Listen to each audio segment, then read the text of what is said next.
Hello everyone, welcome back to the channel. Today I've arrived at Enmore Park. I've come up here today with James Ruth and I get lots of comments from people asking me for a little bit of, footage done on maybe golf lessons that some of these better players of Paul and Will and James have. So I thought we'd come up today with James. He's got a lesson up here today and I thought I'd bring the camera in and have a little look at what he's up to and what he's got to work on with his game.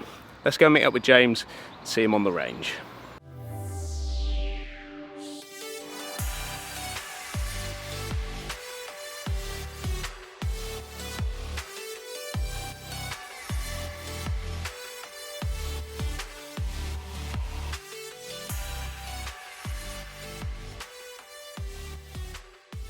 Good morning, James. Morning, Dan. That was an early start, wasn't it? Yeah, coffee, strong coffee required. Yeah. So we're up here at Enmore Park. Yeah. What's your plan? What are we up to?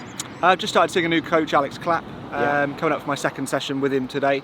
I've had one session. It's starting to feel more comfortable now. After the first session, I sort of thought I'd never be able to hit a golf ball again. Yeah. But hard, it? Coming up for the second session today, as it's starting to feel more comfortable. I've got the Club Pros next week, quite a big event. So Okay. yeah. So what has been the problem, should we say? What's been your issue that you wanted to kind of iron out? Basically, sort of steepness and transition. I've always had a bit of a tendency to get a little bit flat on the backswing, and then my right elbow would kind of waft this way, which I cannot get rid of, to be honest, which steepens in transition, and then I get a bit sort of cramped at impact, really reliant on timing, which, yeah, I've had some success with it and played some good golf, but it's very reliant on timing. I mean, you're someone that's had coaching a lot over the years, you know, from your youth of England international stuff. You've worked with some really top guys. Is this something new, or is this something you've always sort of fought against? It's always been there. I think I've understood it a little bit more over the last 4 years and paid attention to it, but I think it's always been there, but I've managed to kind of manage it. But my wedge game's never been a particular strong point, and that's probably one of the reasons why. And I was going to say that, is which part of the golf swing are we kind of talking about? Is this the whole long game? Is this the short game? What are we kind of thinking about? It goes throughout, but it's mainly kind of wedge down. It's easier to time it with the driver because you've got more time, and it's easier to get away with the slightly steeper transition for me. But with the wedges, certainly I get a sort of weak poppy shot out to the right, which really does sort of affect me during the rounds. Okay, well, let's go and meet up with Alex and let's get this session underway, shall we? Yeah, spot on. Yeah, it's loads better through the ball. Club parallel to the ground. Yeah, perfect. Completely different. Like, that is so different to where it was before. Before, your lead shoulder had elevated way out of the way, and you're starting to kind of dump it way behind you. That's it, and get so much shaft lean through, kind of excessively just holding it off instead of being able to just whip through it and turn.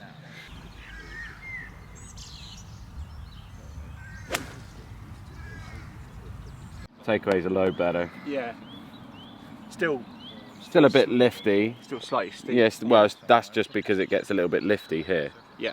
And then when it gets lifty, that's why it comes across there. But you do a really good job to get it much better in the slot in there.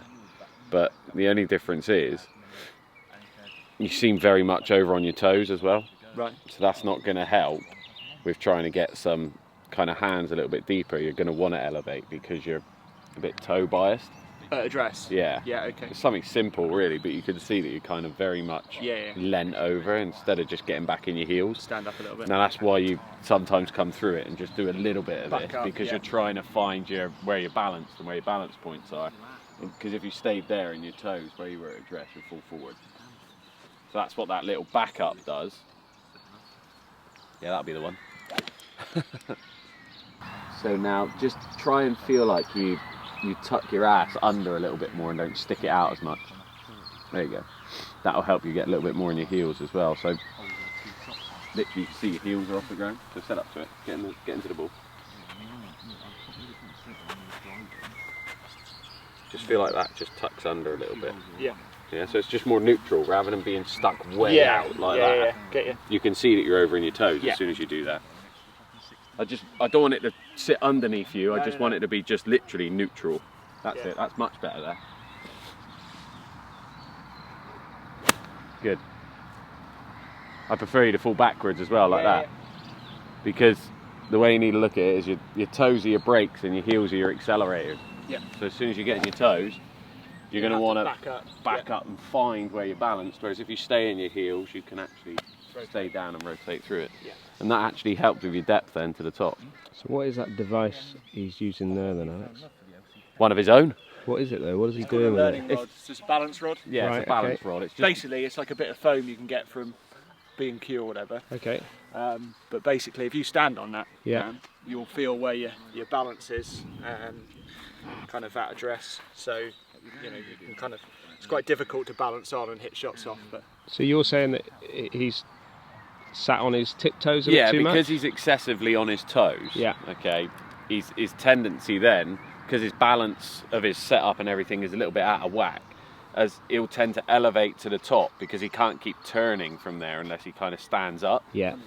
So then he'll lift to the top, and then on the way down he'll just back up a tiny bit, Yeah. just to find that balance in his feet, and then so that he can rotate. But if we can try and kind of keep him there at address and try and stay in them throughout the swing. Good. Reduce the need to just back up.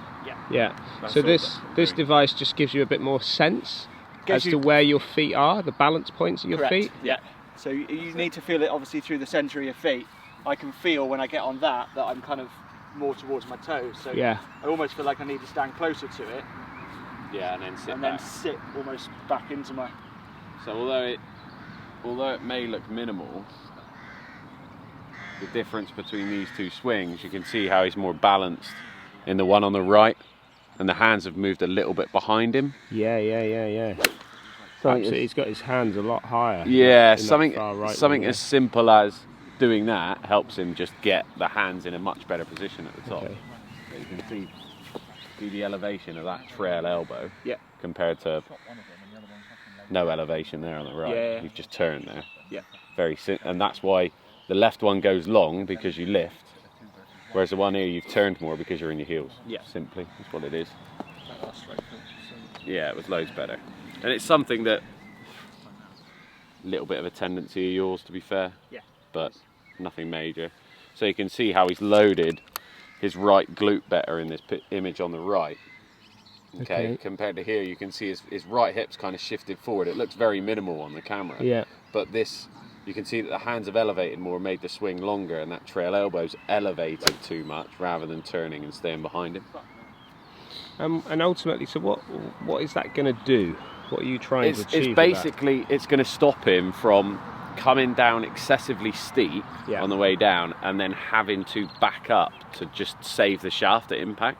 So it's getting the shaft a little bit more shallower so he can maintain his posture, maintain his tilts, just Yeah. to rotate down and then not have to kind of sacrifice his hands and timing issues at the that? bottom. I was going to say, so that's more of a timing management problem that he's trying to deal with? 100%. Yeah. 100%. So But trying to control face as well? yeah, Is that definitely. all Yeah, gonna sort of- controlling the face, because he'll have to make loads of sacrifices on the way down if he's backing up through it to that face. He's either going to have to hold on to it excessively, which is what you do really, Yeah.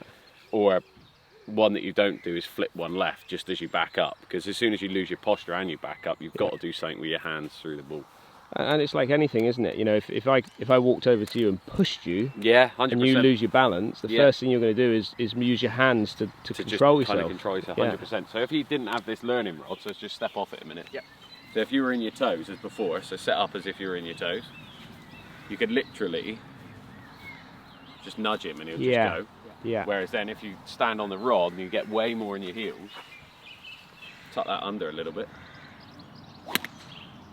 It's a hard job to push him forward. Yeah.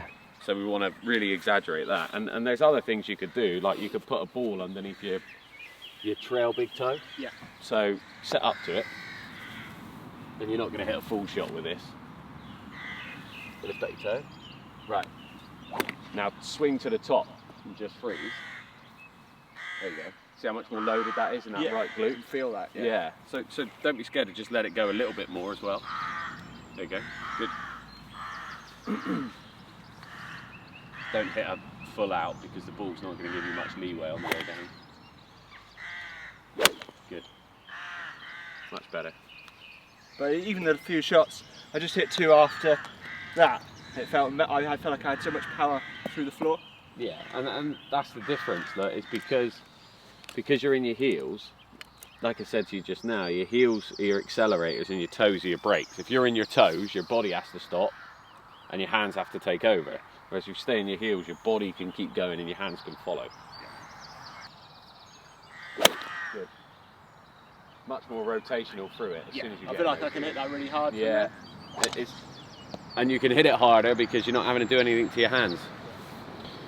Do you see that as quite a common fault with lots of golfers? Yes, definitely. Definitely. It's a common fault with a lot of golfers because they don't get their balance points correct at address. And now your balance points are basically when your armpits, your knees and your balls of your feet, if you were to draw a straight line down from there, they kind of sit in line. Yeah.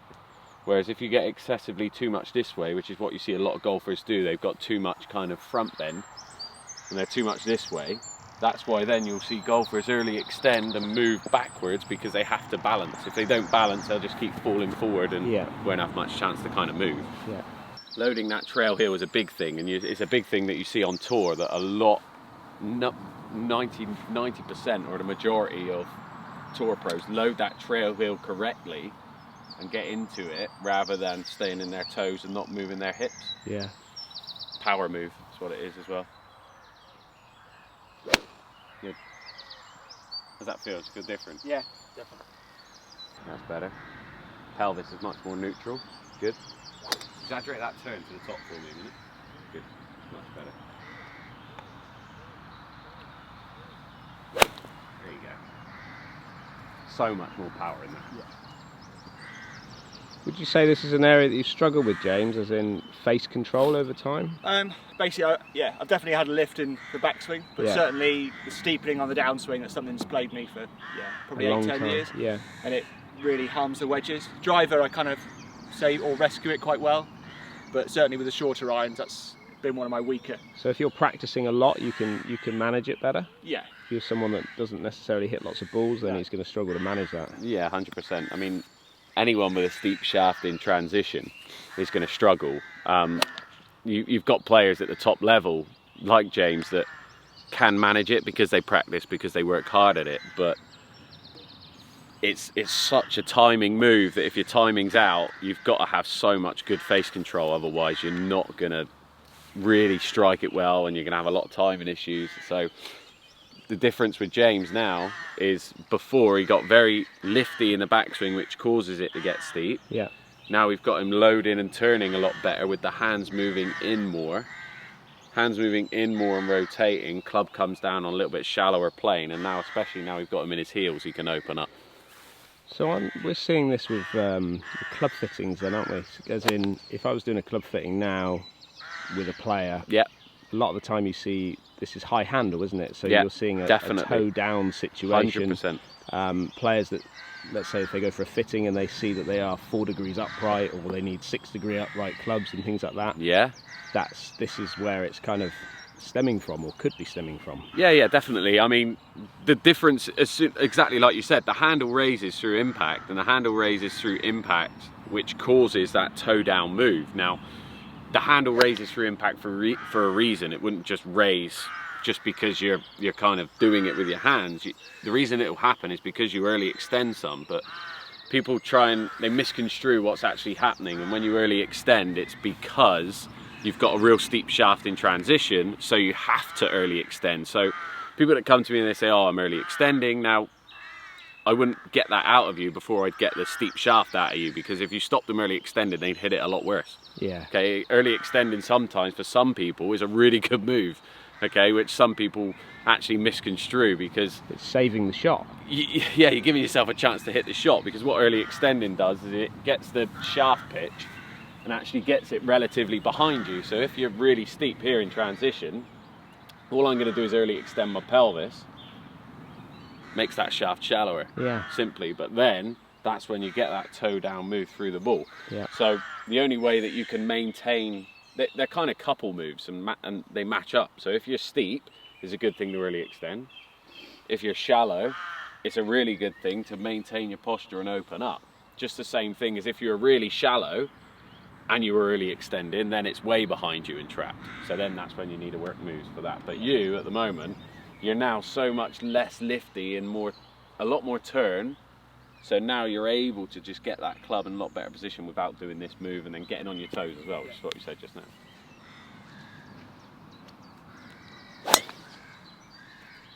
Good. Yeah, there you go, mate. Yeah, I can't do any better than that. No, that's really good. That's so much different there. Especially that loading of the trail hip. Your hips are moved behind you, that lead knee's moved down. The difference in that compared to where it was first time round. And then from there, look. Yeah. Much better through the ball there. As opposed to Justin Thomas hip rotation. JT. Good. Feels better in my heels with the pitching. Yeah, 100%. So on that shot there, do that again. Right. And again, come back here and stop. Just try and feel like you add a little bit more of that. Okay. A little bit more hinge in your pitches, because that will expose the bounce more. The more you stay, it's kind of a different move. I'm trying to feel that to stop it getting behind me. Because all that will do is not expose the bounce, expose the leading edge. Yeah. Right. So it's almost like an old move-ish. Yeah. But making sure that you actually turn and use the bounce a little bit better. Nearly. Good. Even more so, just try and add more hinge to those wrists. So do a backswing.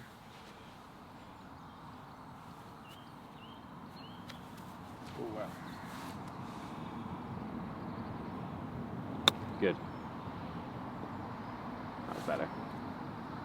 So one drill you can do, take your left hand off the club, put your left hand on your right bicep.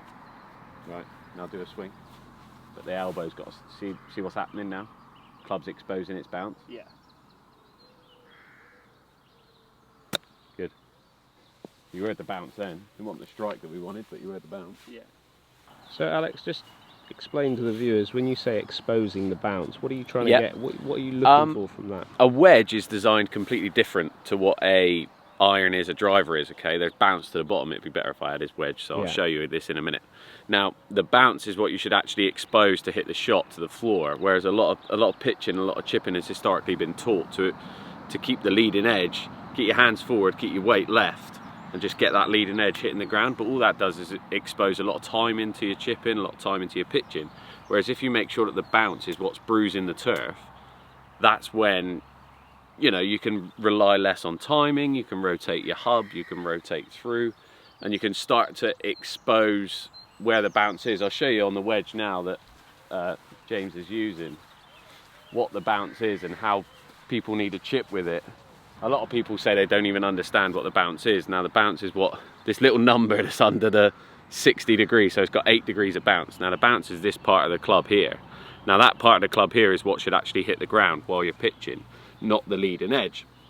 Where you'll see a lot of people get is leading edge, hands forward on your left side, and you'll see a lot of diggy motions through the shot. Whereas what we're trying to do is feel like you're a little bit more neutral, the setup and your weight and your pressure distribution's more neutral, but what's actually exposed to the ground is the bounce of the club.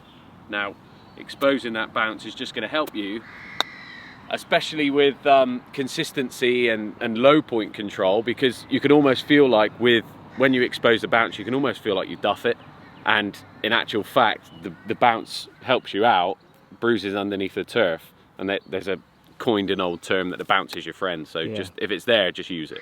So the first part where you were saying about you leaning it forward, ball position back and stuff, so you're not saying that could be managed? Yeah, 100%. There's one person that practice. Yeah, but there's one person that manages it the best in the world, and there's no one else that could do it like him, and it's Phil. Yeah. Okay, Phil is very much leading edge, hands forward, maintain everything that you've created at address, and just turn down. But the amount of timing that's involved in that is huge, because this leading edge, as soon as you expose that to the ground and to the ball, you've got to get it on the exact right point every time behind the ball. Whereas if you expose the bounce then glides underneath, and it gives you a little bit more margin for error. It gives you a little bit less reliant on timing issues. Yeah. And if it's there to help you, why are you not using it, basically? Would you say, James, that this part of your game's been probably the most streakiest over the years? Yeah, it was amazing as an amateur. I had my own way of doing it. and then having gone to sort of England training, trying to change technique a little bit, I kind of lost a bit of the feel for it, certainly. Certainly since seeing Alex last time, certainly with the short game, I've kind of almost felt a little bit of a kind of shut stance and actually release the club underneath, which, like I say, I've never really understood bounce like that, but it started to use the bounce without knowing it, and it certainly improved quite a bit. Basically, there's another main difference with, obviously, there's a lot of differences between short game and long game, but the main one that you're trying to do around the greens is you're trying to decrease ball speed but increase spin. Whereas long game's the opposite. You want to decrease spin but increase ball speed. So how do you do that? Well, to do it, there's a lot of different things you need to do, but the first thing and the main thing is you need to reduce shaft lean. Okay, now James come and he had a lot of shaft lean impact, a lot of this going on where the handle and shaft lean's where the handle's ahead of the club head, and as soon as you've got that going on, all you're doing is increasing ball speed. Okay, so to decrease that, you try and feel like you get the hands more vertical, almost to the same as your setup position, and then from there you can turn through it, and that's how you increase spin, expose the bounce.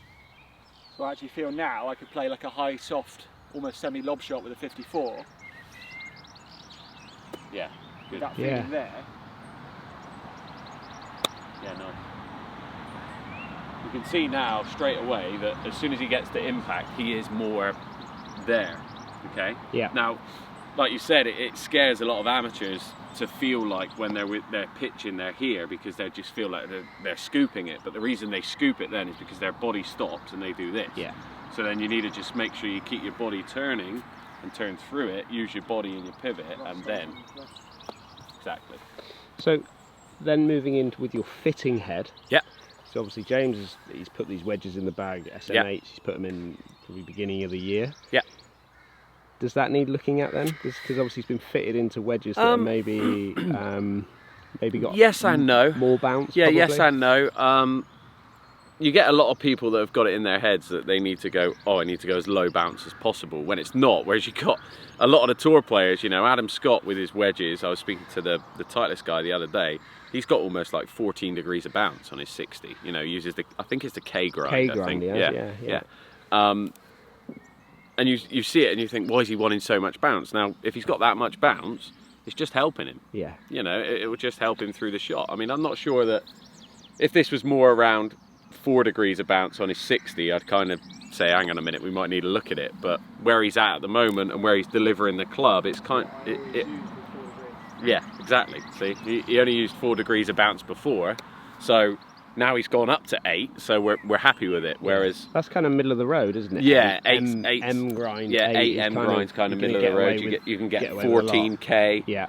But I would always be an advocate for more bounce because it just helps you out. That's nice. Good. There you feel. Yeah. Now you're exposing that bounce. Good. For you, I could say to you, it's just okay. Sit more in your heels. And that's perfect because that's all you take to the course. Whereas, like I said just now, sitting in your heels gets you deeper to the top, gets you more shoulder turn, gets you loading the right hip, gets you shallower, gets you rotating more, maintaining posture more. I'm pretty good in terms of, like, some people can't take swing thoughts to the golf course. No. Although I've been thinking about stuff recently, I still just focus on target and the ball seems to go in the general direction. I don't seem to sort of, like, say, spray it. Although it feels very uncomfortable, or had done, it feels a lot more comfortable now. Yeah. Still managed to kind of get it looks so much different than when you started. That takeaway especially is not going out there now. No. Your hands are actually moving, and when you get the club to club parallel, like the second position in the swing, the club head is now through the hands, whereas the club head was like behind your butt before. So as soon as you're there, then you've got to fish it, lift over the top. Now you've got loads of room. In, big rotation, shallow it out. Obviously shallowing it out comes with the heels as well. Yeah, stay in your heels. Spot on. Cool. Just a quick one. When we were chatting down at St Mellion, you were saying that like your strongest shot is a little fade, and just listening to that sort of summary there, where you were saying that he had to throw it over the top from where his position was. Yeah. Draw for you has always been a bit of a tough shot to want to commit to. Yeah. Would you say now that you feel a bit more comfortable, would be able to hit that shot if you wanted to? Yeah, I started to get a little bit more comfortable with it in terms of shutting myself off majorly and just throwing my hands right. Dealing with it, But I feel a lot more comfortable now just being able to do it because I've got loads more room to actually release it out to the right. When I used to hit a draw, because I was always a bit stuck in here, I would kind of get to there with a draw and it become a block. But now I've got loads more room to actually... You were so reliant on your hands, weren't you? Again, timing. It was a very handsy draw before, whereas now it's a big body draw, where he can hit a draw and he knows it's never going to go more than 10 yards left, like 10 yards of curve on it, because everything is so much more constant and there's less movement of his hands through the ball. So that to feel like he gets it to go more left, he'll just have to open up even more, which is a great feeling to have, because like you said, you can hit it as hard as you want, you're never going to lose it. Never going to lose it left. Yeah. Okay, session done then, James. Yeah. Feeling? Really good. Yeah, like I say, the first session was difficult because it was a completely new move and I was a bit worried halfway through thinking, what am I doing? But no, I loved it. Today, basically putting my balance a little bit into my heels. I already had a balance rod, but just understanding what that did to my golf swing, it kind of took away any of the other thoughts. Basically everything fell into position by situating my weight a little bit more in my heels rather than my toes, and basically did everything I wanted it to do. And this is what was interesting about that session, is that some of your faults I see every single day at Torquay with players that come through, whether they're coming for a lesson or whether I'm just out watching them tee off the first or whatever. It's common, isn't it? You know, it's a common fault. Definitely. Of which happens at any level of golf. Yeah. Early extension would be one of the most common faults, like you say, you see, I see in a lot of players, and just understanding where your weight is and your balance and how that affects the swing in terms of steepness or having to create more room at impact. You know, I felt like I could hit that driver then as hard as I wanted at the end, and it wasn't going to go anywhere but straight, just because I had so much more room through impact. So a good session, and one of which you got a lot to take away from, really. Yeah, I feel like I could take that session straight onto the golf course now, whereas sometimes you have a lesson and you think, I couldn't go on the golf course for a month. You know, we've all been in that situation, but I feel like I could take that straight to the course and play quite well. Well, you're going to have to, because you're up against Paul this afternoon, aren't you? I am, yeah. Is that a bit of a money match? Yeah, always is, yeah. We normally go 5-5-5, so... Big money, boys. Oh yes, big money. Not quite in Wilbur's league. Well, some fascinating stuff there with James and Alex. I think what I took from that is that, you know, a session with those guys it's kind of a chat. You know, you see lots of people talking about lessons and getting involved in lessons, and it's very, very much, it's quite intense, whereas that one there was more of a chat. And probably the reason for that was because obviously James is quite a knowledgeable coach himself, so he got a really good understanding of what Alex was trying to get him to do, and it's kind of a journey between the two of them to try and see what they can come up with between them to get James into the best positions they can get him into. What I also find really, really good about that is that, you know, James is always striving to become as good as he can become, and working with someone like Alex only helps another set of eyes looking at his swing and only helps him build confidence in his own game. James is a fantastic golfer, and you can see that his golf swing has worked extremely well over the years, but ultimately there are areas in his game that he could probably work on that would help him manage his swing and his club face just that little bit better. Let me know, put your comments down below. I'd like to know what you think about that session. I'd like to know if it's something that you're working on yourself. Obviously a big thank you to Alex for allowing us to come up here and do some filming with him today, and obviously we wish James all the best. I will keep you also informed as to how James gets on with his golf moving forward. Don't forget, if you are new to the channel and you like what you're seeing, hit that subscribe button, and we'll see you all very soon.